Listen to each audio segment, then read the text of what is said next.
여러분 반갑습니다. 창조 힐링은 하나님 아버지 뜻이 이 땅 가운데 이루어진 것이 목적입니다.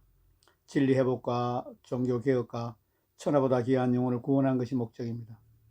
꼭 구독하시고 좋아요 눌러주시고 공유해 주시면 천하보다 귀한 영혼을 구원하는 데 동력자가 될 수 있습니다. 오늘은 1세기 사도와 오늘날의 사도 소개해 드리겠습니다. 1세기 사도와 오늘날의 사도 변승욱 목사님 지으시고 도서출판 거룩한 진주에 펴낸 책을 소개했습니다. 변승욱 목사는 현재 사랑하는 교회 담임 목사, 한기총 공동회장, 한기총 2대 위원, 성령신학교 학장, 도서출판 거룩한 진주 대표이십니다. 대표작으로는 베스트셀러인 지옥에 가는 크리스찬들, 구원에 이르는 지혜, 명목상의 교인인가, 미성숙한 신자인가, 다림줄, 정통의 달을 쓴 짝통 기독교, 말씀하지만 성경에서 벗어난 제자훈련, 하나님의 어리석음이 사람보다 지혜롭다, 요한계시록 9조에 관한 책, 당신의 복음은 바울의 복음인가, 나는 발셈보다 더 나은 의를 가지고 있는가, 나는 팔복의 사람인가 등 125권의 책을 쓰신 걸 알고 있습니다. 서문을 소개해드리겠습니다. 오늘 비로소 사도에 대한 책의 원고를 마감했습니다. 이 책은 성령께 주신 빛과 감동에 순종하여 쓴 책입니다. 그런데 1장에 제가 의도한 대로 충분한 설명이 되었지만 2장과 3장은 조금 미흡한 감이 있습니다. 그 이유는 1장을 쓴 후에 제가 몸이 불편해서 수술받고 회복되는 기간이 몇 주나 필요했기 때문입니다. 본래 성령께서 어떤 주제에 대하여 영감을 주시면 그 감동이 사라지기 전에 단숨에 책을 써내려가야 합니다. 그래야 성령께서 알려주신 것을 제대로 표현할 수 있겠습니다. 그러나 이번에는 중간에 너무 많은 시간이 지체되었습니다. 그래서 영감에 의한 만족할 만한 설명을 할 수 없었고 다분히 자료 중심의 설명이 되어버렸습니다. 그래도 위로가 되는 것은 이 책의 핵심은 2장이나 3장이 아니라 1장이라는 것입니다. 1장이 가장 중요한 부분이고 그것을 알리기 위해 이 책을 써야만 했습니다. 그리고 설명이 일부 미흡함에도 불구하고 전체적으로는 사도가 어떤 존재에 대한 선명한 그림이 그려졌습니다.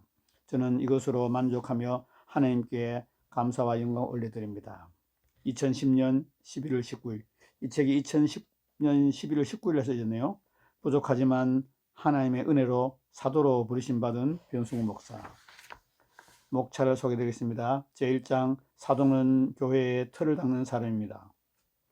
제2장 사도는 하나님이 보내신 영적 지도자입니다. 제3장 사도는 단순히 가르치는 스승이 아니라 영적인 아버지입니다. 본문 말씀을 읽어드리겠습니다. 에베소서 4장 11절에서 14절. 그가 혹은 사도로 혹은 선지자로 혹은 복음 전언자로 혹은 목사와 교사를 주셨으니 이는 성도를 온전케 하며 봉사일을 하게 하며 그리스도의 몸을 세우려 하심이라. 우리가 다 하나님의 아들을 믿는 것과 아는 일에 하나가 되어 온전한 사람을 이루어 그리스도의 장성한 분량이 충만할 때까지 이르르니 이는 우리가 이제부터 어린아이가 되지 아니하여 사람의 괴술과 간사한 유혹에 빠져 모든 교훈의 풍조에 밀려 요동치 않게 하려 함이라. 아멘. 오늘날의 사도라는 말이 교회 안에서 뜨거운 감자로 부상하고 있습니다. 먼저 사도에 대해서 이슈가 되는 것은 과연 사도가 오늘날도 존재하느냐 하는 것입니다. 교회는 오래도록 사도가 1세기 이후에 사라졌다고 믿어왔습니다. 그 근거로 내세우는 성구는 크게 두 가지인데 하나는 사도행전 1장 21절에서 22절 말씀입니다. 그러므로 요한의 세례로부터 우리 가운데서 올리워 가신 날까지 주 예수께서 우리 가운데 출입하실 때야 항상 우리와 함께 다니던 사람 중에 하나를 세워 우리로 더불어 예수의 부활하심을 증거할 사람이 되게 하여야 하리라. 아멘. 많은 이들이 이 구절에 나오는 조건을 모든 사도의 자격으로 착각합니다. 그래서 지금은 사도가 없다고 단정짓습니다. 그러나 이것은 어린 양 12사도의 자격입니다. 이스라엘이 12지파였던 것처럼 어린 양의 사도도 12명이어야만 합니다. 왜냐하면 예수님이 친히 다음과 같이 말씀하셨기 때문입니다. 마태복음 19장 28절 예수께서 가라사대 내가 진실로 너희에게 이르노니 세상이 새롭게 되어 인자가 자기 영광의 보좌에 앉을 때에 나를 쫓는 너희도 12보좌에 앉아 이스라엘 12지파를 심판하리라. 아멘. 그래서 가룟 유다가 배신한 후 그를 대신한 12번째 사람을 뽑은 것입니다. 이것이 야고보나 다른 사도들이 순교한 후에 그를 대신할 사람을 뽑지 않았으나 가룟 유다는 죽은 후에 그를 대신하여 사람을 뽑은 이유입니다. 이들 12명이 사명은 베드로가 예수님의 부활하심을 증거할 사람이라고 명시한 대로 예수님의 부활을 증거하는 것입니다. 예수님의 부활은 사도들의 메시지의 초점이고 사도행전의 핵심 주제입니다. 그런데 예수님의 부활을 잘 증거하기 위해서는 십자가 이전에 주님을 친숙하게 알아야 합니다. 더구나 너희는 나의 모든 시험 중에 항상 나와 함께한 자들인즉 이것이 12보좌에 앉아 이스라엘 12지파를 달 수 있는 자격입니다. 그래서 세례 요한 때부터 예수님이 승천할 때까지 함께 있었던 사람을 어린 양 12사도의 필수적인 자격으로 제시한 것입니다. 하지만 이것은 어린 양 12사의 자격일 뿐 모든 사도의 자격은 아닙니다. 만약 이것이 모든 사도가 갖춰야 할 자격이라면 바울도 사도가 될 수 없습니다. 그러나 바울은 분명히 사도입니다.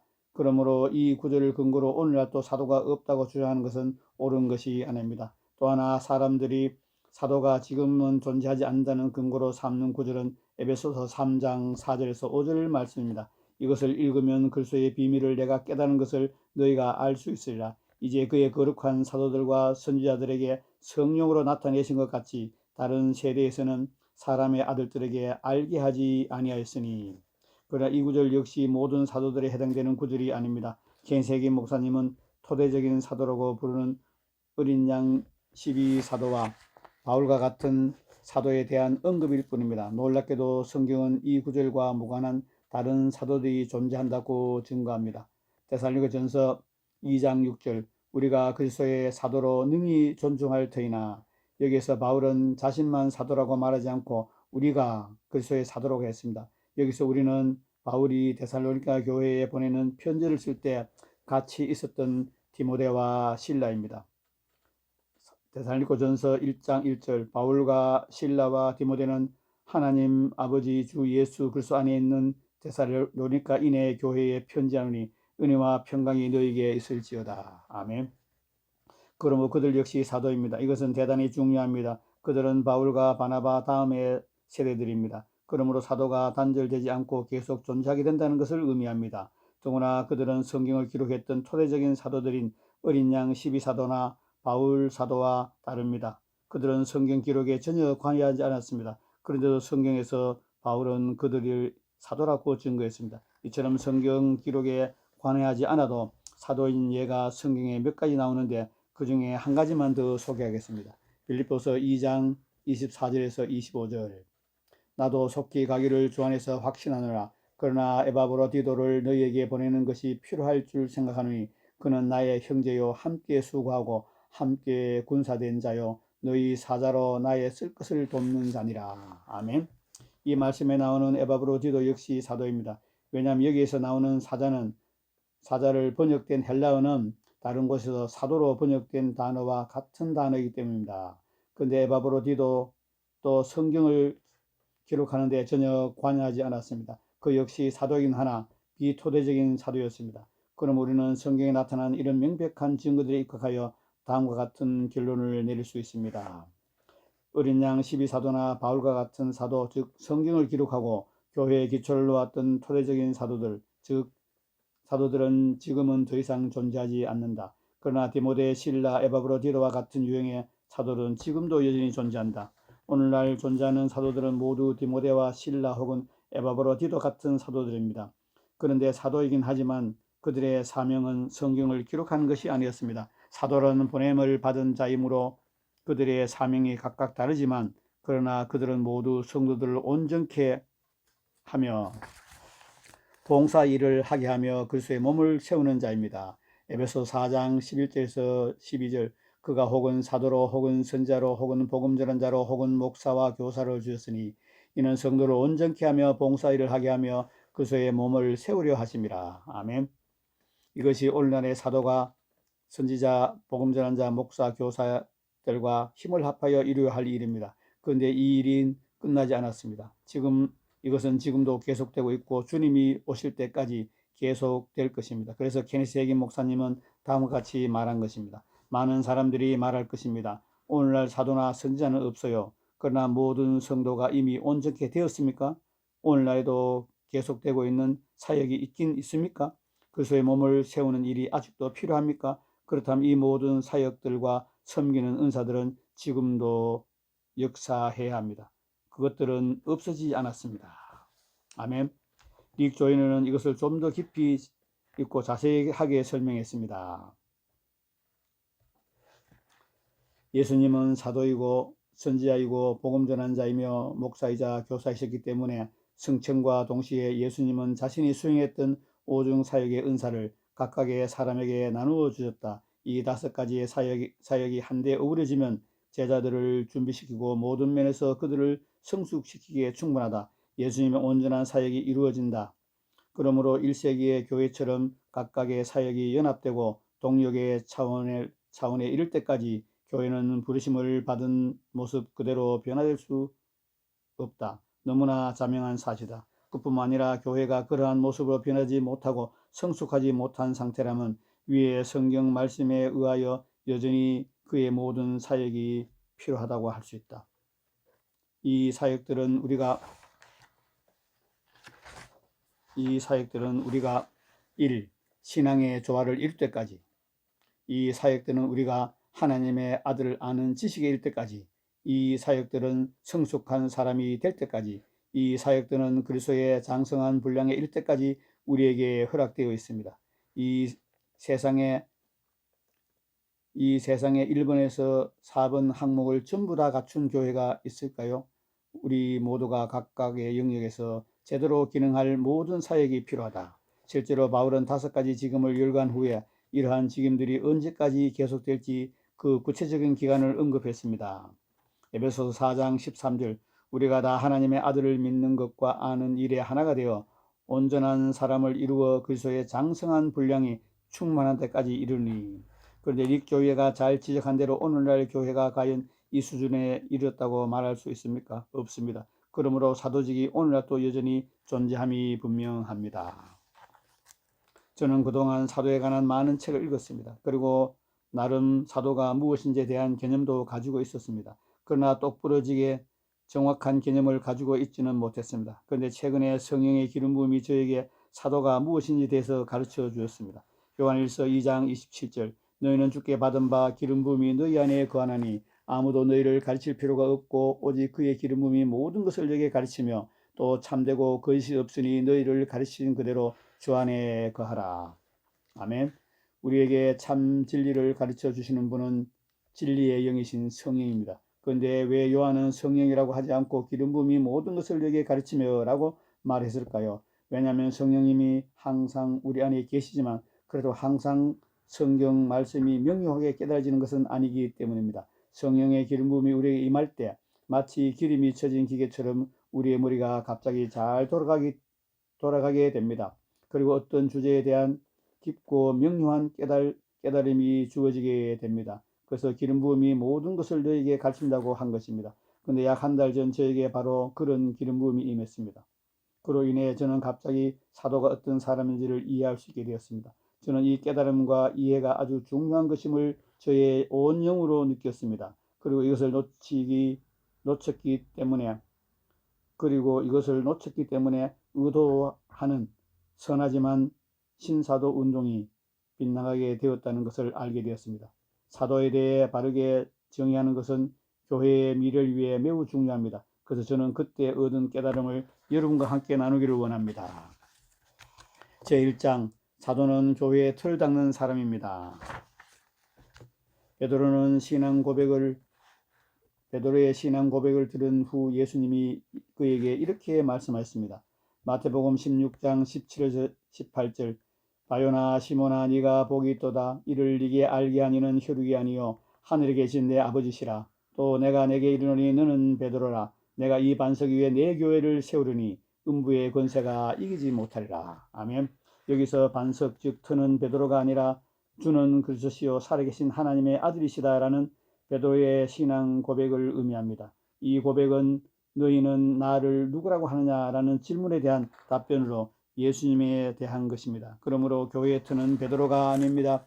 예수 그리스도가 교회의 터입니다. 그래서 성경에서 바울이 다음과 같은 증거를 한 것입니다. 고린도서 3장 10절에서 11절 내게 주신 하나님의 은혜를 따라 내가 지혜로운 건축자와 같이 터를 닦아두매 다른 이가 그 위에 세우나 그러나 각각 어떻게 그 위에 세우기를 조심할지니라. 이 닦아둔 것 외에 능히 다른 터를 닦아둘 자가 없으니 이 터는 곧 예수 그리스도시니라. 아멘. 그런데 성경에 보면 이와 다르게 보이는 말씀이 나옵니다. 에베소서 2장 19절 20절 그러므로 이제부터 너희가 외인도 아니요 손도 아니요 오직 성도들과 동일한 시민이요 하나님의 건속이라. 너희는 사도들과 선지자의 터 위에 세우심을 입은 자라. 분명히 교회의 터는 예수 그리스도입니다. 그런데 여기서는 사도와 선지자들이라고 말합니다. 왜 그런지 아십니까? 이것은 에베소서 3장 2절에서 5절에 나오는 대로 사도와 선지자가 교회에 대한 계시를 받았기 때문입니다. 너희를 위하여 내게 주신 하나님의 은혜의 경륜을 너희가 들었을 터이나 곧 계시로 내게 비밀을 알게 하신 것은 내가 이미 대강 기록한 것 같이 이것을 읽으면 그리스도의 비밀을 내가 깨달은 것을 너희가 알 수 있으리라. 이제 그의 거룩한 사도들과 선지자들에게 성령으로 나타내신 것 같이 다른 세대에서는 사람의 아들들에게 알게 하지 아니하셨느니라. 이것이 바울이 그리스도를 상징하는 교회의 터에 대하여 내가 터를 닦아두매라고 말한 이유이기 때문입니다. 분명히 교회의 터는 예수님인데 바울은 그 터를 자기가 닦았다고 주장합니다. 왜냐하면 실제로 예수님에 대한 계시를 받아 예수 그리스도의 복음을 정립했기 때문입니다. 그러므로 교회의 터가 예수님이라는 말과 사도와 선지자라는 말은 결국은 같은 의미입니다. 그런데 저의 주장을 듣고 성경을 자세히 알고 계신 분들은 이렇게 반문할 수도 있습니다. 에베소서 2장 20절에 보면 너희는 사도와 선지자의 터 위에 세우심을 입은 자라는 말로 끝난 것이 아니라 연이어 그리스도 예수께서 친히 모퉁이의 돌이 되셨느니라고 나와 있습니다. 그러므로 사도와 선지자들은 터고 예수님은 모퉁이 돌입니다. 그런데 어떻게 그리스도가 교회의 터라는 말과 사도와 선지자가 교회의 터라는 말이 같은 의미일 수 있습니까? 그것은 사도와 선지자들이 예수님에 대하여 계시를 받았으나 신약 성경을 읽어보면 그것뿐 아니라 신앙생활에 필요한 다른 진리들도 함께 받았고 그 모든 것이 교회의 터를 이루고 있기 때문입니다.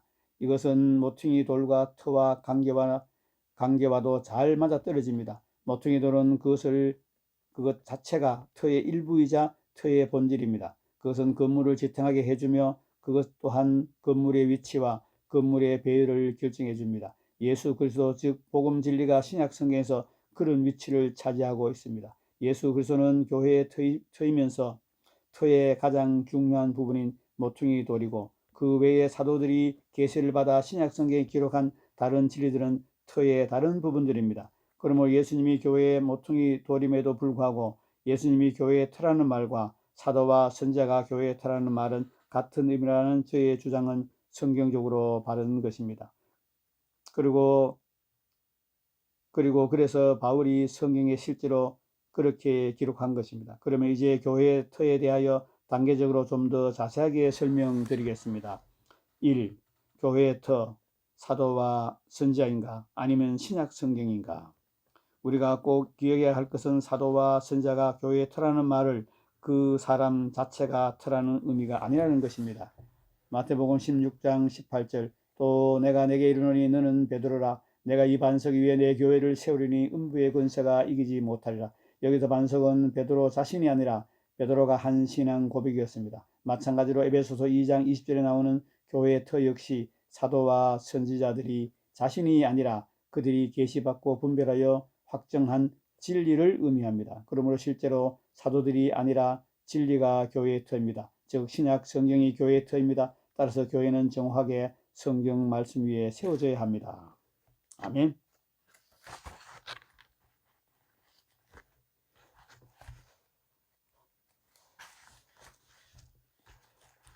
성경에는 사도와 선지자 등 사람이 아니라 그들 계시받은 말씀이 터라는 것이 곳곳에 나타나 있습니다.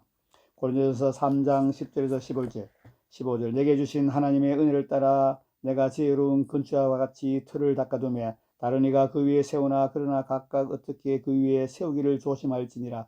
이 닦아둔 것 외에 능히 다른 틀을 닦아둘 자가 없으니 이 틀은 곧 예수 그리스도라. 만일 누구든지 금이나 은이나 보석이나 나무나 풀이나 지푸로 이 터 위에 세우면 각각 공력이 나타날 터인데 그날이 공력이 밝히리니 이는 불로 나타내고 그 불이 각각 사람의 공력이 어떠한 것을 시험할 것입니다.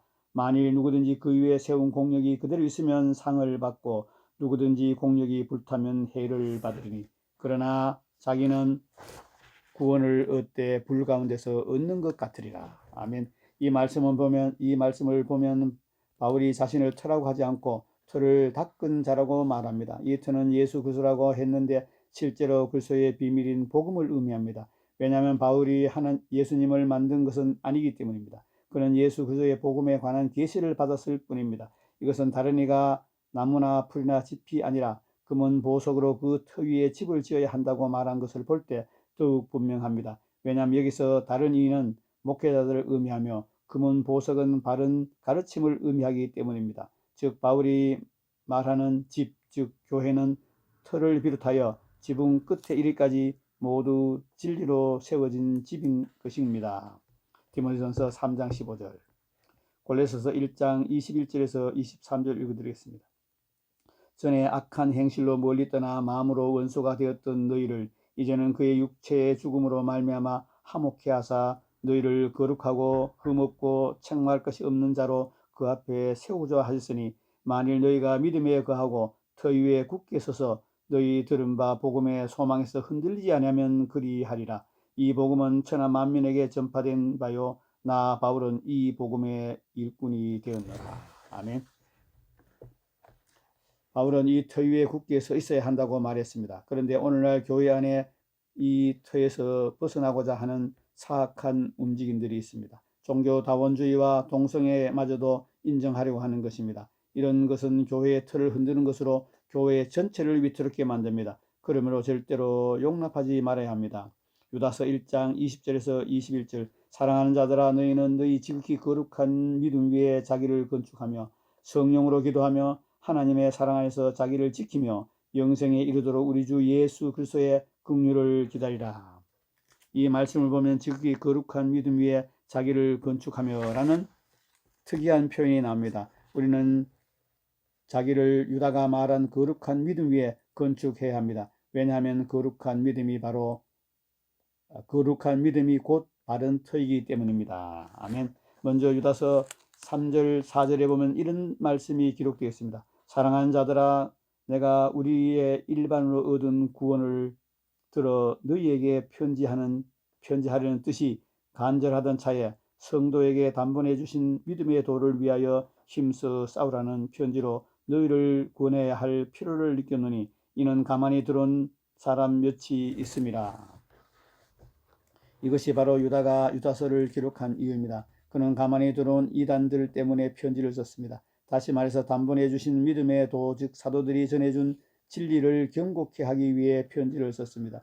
그래서 17절에서 그는 이렇게 말했습니다. 사랑하는 자들아 너희는 우리 주 예수 그리스도의 사도들의 미리 한 말을 기억하라. 아멘. 그리고 그 뒤 20절에 사랑하는 자들아 너희는 너희의 지극히 거룩한 믿음 위에 자기를 건축하며 라고 썼습니다. 그러면 유다가 말한 거룩한 믿음은 사도들이 전해준 올바른 복음과 진리를 의미합니다. 그것이 그 위에 우리 자신을 건축해야 하는, 즉 그것에 입각해서 신앙생활 해야 하는 우리의 터입니다. 이처럼 성경은 거듭거듭 터의 의미가 진리라고 말씀합니다. 아멘.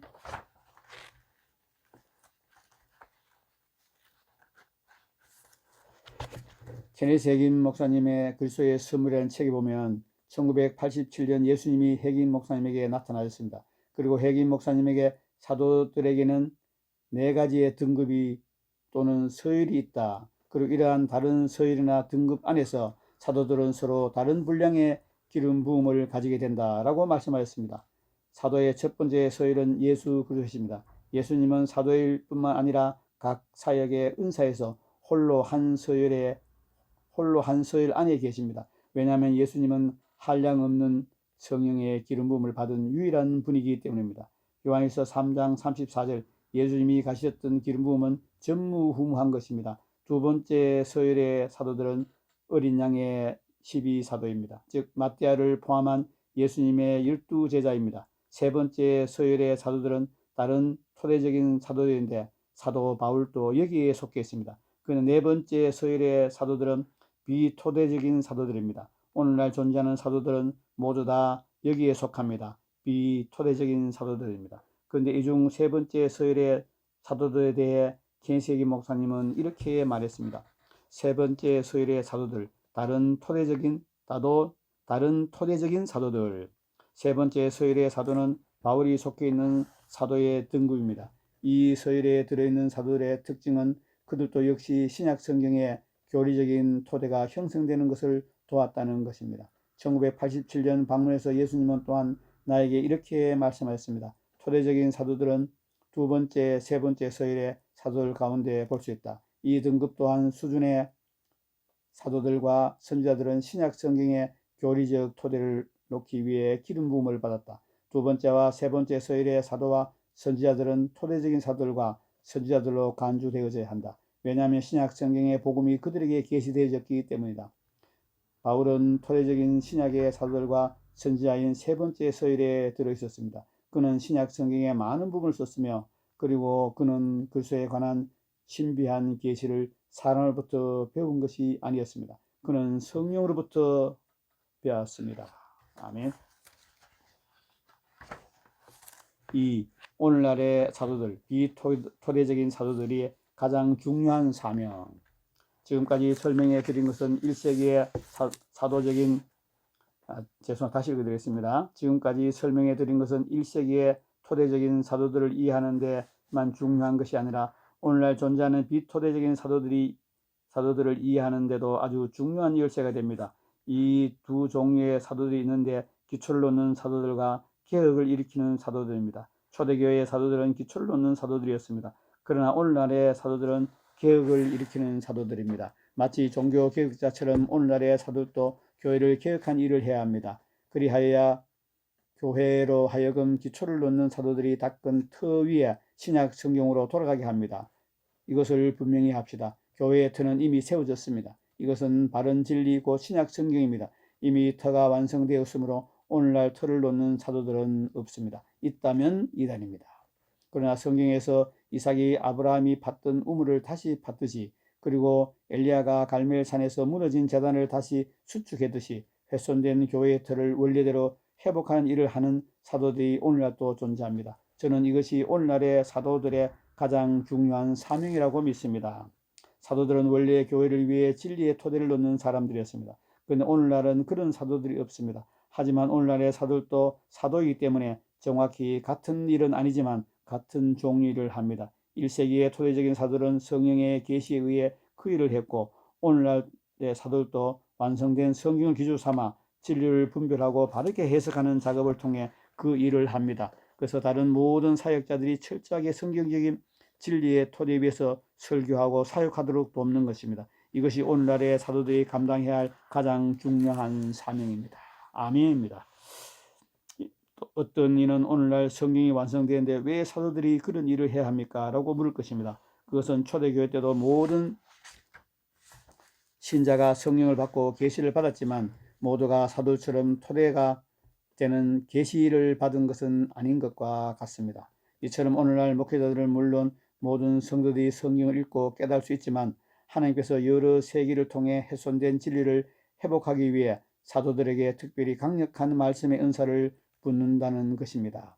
슬프게도 성경이 완성되었지만 교회가 진리 위에 바르게 서 있는 것이 아닙니다. 마치 예수님이 이 땅에 계실 당시 구약 성경이 완성되어 있었지만 대제사장들과 장로와 서기관과 바리새들이 구약 성경의 진리 위에 바르게 서 있지 않았던 것과 같습니다.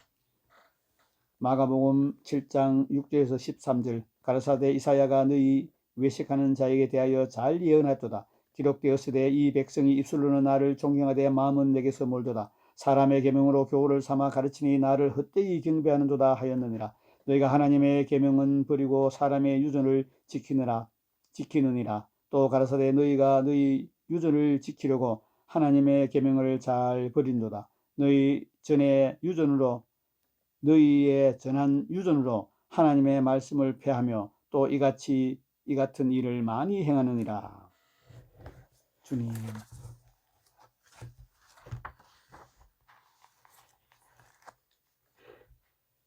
케네시 해긴 목사님의 정신이 번쩍 나는 조언을 여러분에게 소개해드리겠습니다. 영적인 은사 위에 사역을 세울 수 없습니다. 사역의 직임 위에 사역을 세울 수가 없습니다. 그리고 기름 부으심 위에 역시 사역을 세울 수 없습니다. 사실 하나님의 말씀 외에 어떤 것 위에도 사역을 세울 수는 없는 것입니다. 사역자들이 그들의 사역을 말씀 위에 세울 때 그때 성령께서 운행할 수 있으며 영적인 은사들을 통하여 원하시는 대로 자신을 드러낼 수 있는 것입니다. 치유의 목소리 운동 당시 120명 정도의 사역자들이 있었습니다.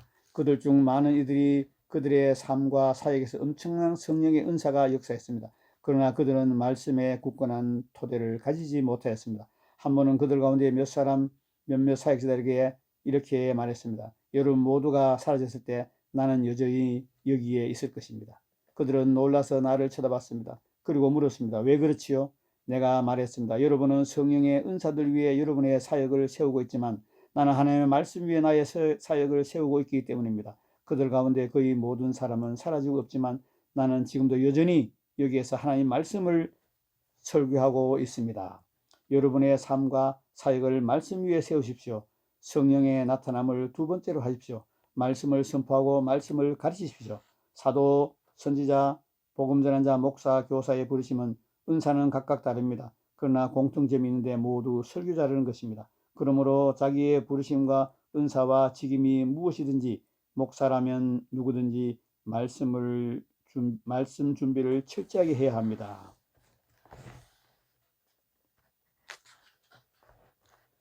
존 웨슬리, 찰스 피니, 케네시 해긴, 릭 조이너가 책을 쓰지 않았다고 생각해 보십시오. 생각만 해도 끔찍하지 않습니까? 나아가서 사도 바울이 책을 쓰지 않았다고 생각해 보십시오.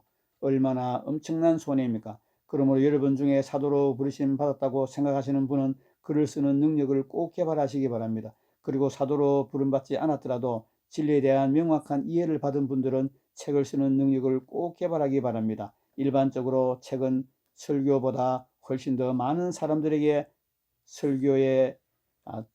더 많은 사람들에게 설교하고 영향을 미칩니다. 3. 사도의 직무에 대해 오해하고 있는 신사도 운동.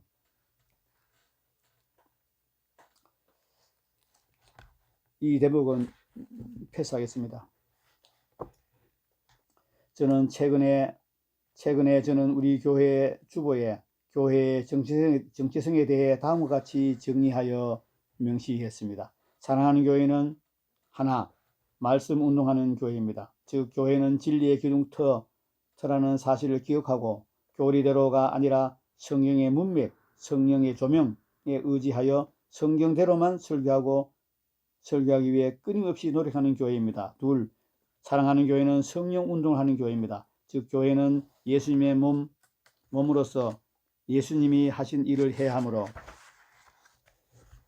예수님이 성령의 기름 부음에 의존하여 사역하신 것처럼 성도들 역시 성령 충만을 받고 자기의 은사를 발전시켜서 예수님이 하신 일을 하고 그보다 큰 일을 할 수 있도록 돕는 교회입니다.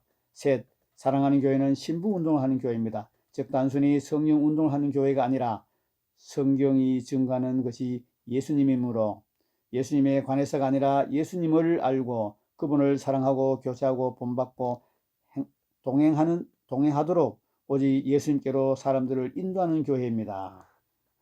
실제로 사랑하는 교회는 이런 교회입니다. 신사도 운동이 아니라 말씀 운동, 성령 운동, 신부 운동을 힘있게 펼치고 있습니다.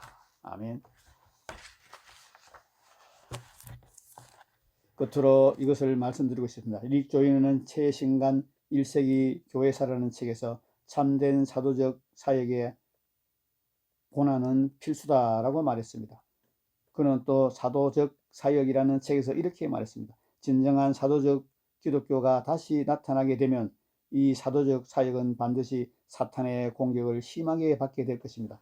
마치 초대교회처럼 마지막 시대의 사도적 교회들은 자신들이 진정한 기독교인이라고 이야기하며 자신들만이 진정으로 하나님의 진리를 수호자라고 하는 교회와 사람들로부터 극심한 박해를 받을 것입니다. 이것은 참입니다. 실제로 사도사역은 항상 논란의 대상이 되고 많은 박해를 받아왔습니다. 마치 제가 당돌하게 피터 와그나 박사님의 주장에 이의를 제기하므로 복음주의 교회뿐만 아니라 신사도 운동하는 쪽으로부터도 미움을 받고 핍박을 받는 것처럼 사도는 진리 회복을 위해 듣기 껄끄럽더라도 바른 말을 해야 하는 위치에 있습니다. 그래서 핍박은 불가피합니다. 그러므로 사도로서 사역하려면 핍박을 두려워하지 말아야 합니다. 잘 아시겠지만 영성운동을 하는 교회나 단체들 안에서 독수리는 선지자의 상징, 사자는 사도의 상징으로 통합니다. 근데 사자는 강하고 담대합니다. 잠언 28장 1절 악인은 쫓아오는 자가 없어도 도망하나 의인은 사자같이 담대하니라. 아멘. 그러므로 영적인 사자들로 부름받은 사도들도 강하고 담대해야 합니다. 그래서 오직 하나님을 기쁘게 하기 위하여 어떤 압력에도 굴복하지 않고 성경적인 진리만을 말하므로 교회들을 더욱 성경적이 되게 하는 사명을 완수해야 합니다. 대부흥과 대추 때에 쓰임받을 사도적인 사람들 역시 사자처럼 강하고 담대해야 합니다. 그러므로 강하고 담대한 사람이 되십시오. 그리고 유다의 사자이신 예수님을 닮은 진정한 사도들이 곳곳에서 많이 일어나 담대하게 진리를 외치는 일이 일어나도록 우리 모두 함께 기도합시다. 아멘. 오늘은 1장만 소개해 드리겠습니다. 오늘 소개할 1장은 참으로 중요한 말씀인데 목차에서 다시 한번 소개해 드리겠습니다. 오늘 소개한 말씀은 제1장 사도는 교회의 터를 닦는 사람입니다. 하나, 교회의 터, 사도와 선지자인가 아니면 신약 성경인가. 둘, 오늘날의 사도들, 비토대적인 사도들의 가장 중요한 사명. 셋, 사도의 직무에 대해 오해하고 있는 신사도 운동 소개해드렸습니다. 여러분 잘 들으셨습니까? 1세기의 사도와 오늘날의 사도, 참 중요한 신앙서적입니다. 이 변수 목사님이 내적 계시를 받은 다음에 이 책을 쓰셨는데 참으로 중요한 이 책입니다. 1세기의 사도와 오늘날의 사도, 예수님이 재림하시는 날까지 사도와 선지자와 복음자나 목사와 교사는 합력하여 사역을 해야 합니다. 성도를 온전히 해야 합니다. 진리의 터 위에 교회를 세워야 합니다. 성도들을 거룩하고 온전하게 예수님의 신부로 준비시켜야 합니다. 그러려면 사도와 선지자와 복음자와 목사와 교사가 필요합니다. 1세기 사도와 오늘날의 사도 변승 목사님이 쓰시고 도서출판 거룩한 진주편의 책을 소개해드리고 있습니다. 여러분, 제가 지금부터 제 생각을 말씀드리겠습니다. 서울대학병원에 소아과만 있습니까? 내과, 정형외과, 피부과, 정신과 다 있습니다. 종합병원이지 않습니까? 종합병원에는 다 있습니다. 일반 우리 동네에 의원이나 내과에는 내과만 있습니다. 가끔 피부과라든가 정형외과를 겸하지만은 한 개과 내지 두 개과만 있습니다. 그래서 종합병원은 모든 병을 치료하시는 과가 다 있습니다. 우리가 들어보지 못한 과도 있습니다. 방사선과도 있고 여러 과가 있는데 종합병원이지 않습니까? 그런데 교회도 영혼의 종합병원입니다. 그래서 직임이 다릅니다. 그래서 선지자가 필요하고 사도가 필요하고 복음전자 필요하고 목사와 교사가 필요한데 한국교회 5만 개 교회 30만의 성지자가 사역하고 계신다는데 99.99%가 목사만 있습니다. 있을 수 없습니다. 하나님은 그렇게 주의 종들을 부르지 않습니다. 하나님이 부르시고 세우시고 기름 부으시고 인도하는 주의 종들은 반드시 사도, 선지자, 복음전자, 목사, 교사로 합력하여 영혼들을 섬기고 영혼들을 예수님의 신부로 예수님께로 천국 인도하는 사역을 맡게 하셨습니다.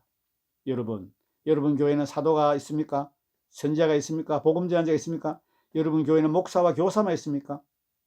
그런 교회는 동네 내과에 불과합니다. 동네 병원입니다. 영혼들을 섬길 수가 없습니다. 영혼들을 치료할 수가 없습니다. 지금 한국 교회 안에는 진리가 회복되어야 합니다. 한국 교회는 종교 개혁이 필요합니다. 너무나 타락했습니다. 사꾼 목사가 득실거립니다. 이 땅에 30만 중에 90%가 사꾼이라는데 통탄할 일이 아닙니까? 사꾼들이 모여서 목사만 합니다. 1년에 신학교에서 7,000명, 8,000명이 졸업해서 목사 안수를 받는다는데 그 7,000명, 8,000명이 다 목사입니다. 하나님은 그렇게 일하지 않습니다. 하나님은 영혼의 종합병원으로 교회를 세우셨습니다. 여러분 꼭 사도와 선제와 복음전자, 목사와 교사가 섬기는 교회로 여러분의 영혼을 의탁하고 신앙생활 하시기 바랍니다. 목사 믿는 교회, 사꾼 교회입니다. 어떻게 목사 혼자가 북치고 장구치고 노래하고 춤추고 다 할 수 있습니까? 어떻게 목사 혼자가 영혼의 종합병원을 운영할 수 있습니다. 불가능합니다. 여러분, 이 책은 정말 중요한 책입니다. 신학교수 여러분, 목사님 여러분, 풀타임 사역자, 중재 여러분 꼭 1세기의 사도와 오늘날의 사도 이 책을 구매해서 읽어보시기 바랍니다. 그래야 이 땅에 진리가 회복되고 종교가 개혁돼서 예수님 오실 때까지 날마다 구원받는 영혼들이 기하급수적으로 늘어나기를 간절히 원합니다. 초대교회에 한 번 설교 3,000명, 5,000명이 돌아오면 같이 오늘날 또 한국교회에 그런 부흥이 일어나기를 간절히 원합니다. 창조 힐링은 하늘과 빛듯이 하늘의 이중같이 이 땅 가운데 이루는 것이 목적입니다. 진리 회복, 종교 개혁, 천하보다 귀한 영혼을 구원하는 게 목적입니다. 꼭 구독하시고 좋아요 누르시고 공유해 주시면 천하보다 귀한 영혼을 구원할 수 있습니다. 끝까지 시청한 여러분 감사합니다.